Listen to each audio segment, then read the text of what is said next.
Assalamualaikum warahmatullahi wabarakatuh. Alhamdulillah dina dinten ayeuna urang tiasa penakti dina pangajaran bahasa Sunda. Kumaha sadayana hidup aya dina kasehatan. Mudah-mudahan dina dinten ayeuna sehat sadayana. Urang dinten ayeuna urang neraskeun pangajaran bahasa Sunda nyaeta pangajaran nu kadua peristiwa dina kahirupan khusus keur hidup murid kelas 5 SD nya. Nah, ayeuna teh urang ngabahas materina nyusun jeung ngagalantangkeun kalimah pananya. Naon kalimah pananya teh? Kalimah pananya nyaeta kalimah anu gunana pikeun nanyakeun hiji perkara ka jalma lian sangkan meunang jawaban.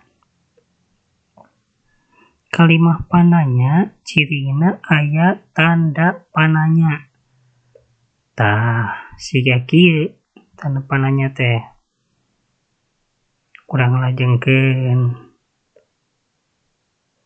Titenan contoh kalimah pananya di handap ieu. Sok perhatoskeun ku hidupnya. Nah, ieu contoh-contoh kalimah pananya nu kahiji, kunaon budak teh ceurik. Nu kadua, bade ka mana Bu? Nah, tingalikeun deui. Nu katilu, iraha Bapa ka Bandung. Salajengna, naon anu kudu dibawa ka sakola? Kumaha carana ngadamel kue? Nah, nu terakhir, saha namina ibu guru teh? Tah, ieu contoh-contoh kalimah pananya. Nah, berarti lamun ditinggal dina contoh-contoh kalimah pananya eta aya sababaraha kecap pananya. Nu kahiji aya kecap kunaon. Hartosna teh lamun dina basa Indonesia mengapa. Nah, fungsina pikeun nanyakeun sebab. Nu kadua ka mana. Hartosna dina bahasa Indonesia keumana. Fungsina kanggo pikeun nanyakeun tempat tujuan. Nu katilu iraha. Hartosna dina bahasa Indonesia kapan. Fungsina kanggo pikeun nanyakeun waktu atau waktos. Nu kaopat aya naon. Hartosna apa. Pikeun nanyakeun barang atawa hal. Teras aya kumaha. Kumaha hartosna teh bagaimana. Fungsina pikeun nanyakeun cara. Nu kagenap saha. Hartosna teh siapa. Fungsina kanggo pikeun nanyakeun ngaran jalma. Tah,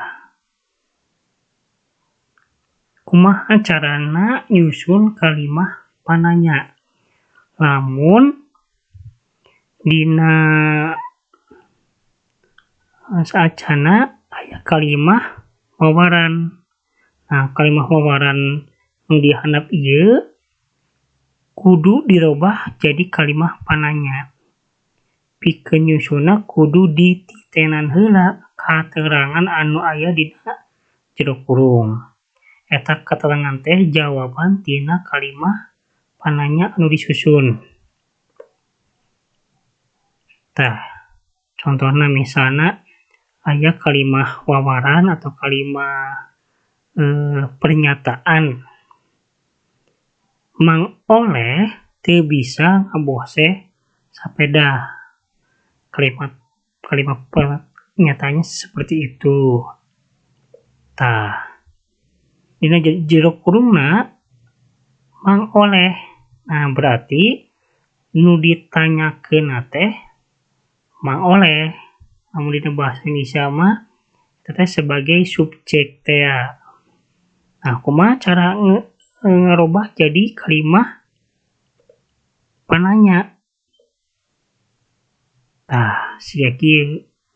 Jadi kecap pananya nu digunakeun saha?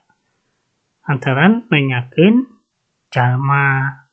Jadi saha nu teu bisa ngaboseh sapedah teh? Berarti kan jawabanna mang oleh. Tah, siga kitu nya carana ngadamel kalimah pananya anu sateasana kalimah wawaran. Mung sakitu nu tiasa didugikeun ku Bapa, hatur nuhun pisan. Ka hidup sadaya tetap semangat belajarna dugi ka rengse. Wassalamualaikum warahmatullahi wabarakatuh.